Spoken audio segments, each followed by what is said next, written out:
ক্লিনিকে আপনি চাইলে অ্যাপয়েন্টমেন্ট পাবেন না। আপনি মনে করেন যে আমি ডক্টর সেনকে দেখাবো, একটা অ্যাপয়েন্টমেন্ট নিয়ে নিই, আমি বলবো যে না, আগে আপনাকে এক্সপার্ট টিমের সাথে কথা বলতে হবে। আমার এক্সপার্ট টিম যদি মনে করেন যে হ্যাঁ ডক্টর সেনের অ্যাপয়েন্টমেন্ট বা স্যারের অ্যাপয়েন্টমেন্ট পাওয়াটা আপনার কাছে প্রয়োজনীয়, তবেই কিন্তু আপনাকে অ্যাপয়েন্টমেন্টের ব্যালেন্স দেবেন। আপনি দেখবেন লাইভে বসে আমি খুব কম মেডিসিনের নাম বলি।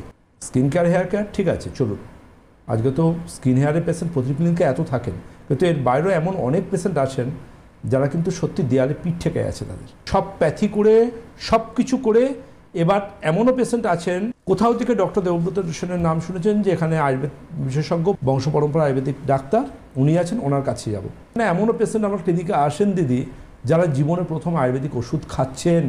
আচ্ছা, তারাই পরম্পরা আয়ুর্বেদের ওষুধ, লাইফে ফার্স্ট আয়ুর্বেদিক ওষুধ খাচ্ছেন, হয়তো তাদের এজ 40, 50, 60। খুব বড় একটা ম্যাটার যে এটা আয়ুর্বেদিক ট্রিটমেন্টটাকে আজকে মানুষের কাছে একটা অন্য রকমভাবে জনমুখী করতে হচ্ছে।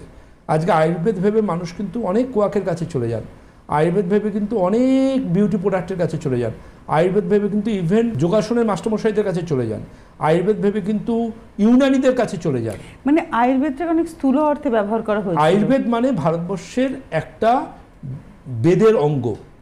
আয়ুর্বেদ হচ্ছে ভারতবর্ষের বেদের অঙ্গ, যাকে পঞ্চম বেদ বলা হয়। আমি এটা কখনোই বলবো না যে ডক্টর দেবব্রত সেনের কথা বেদ বাক্য।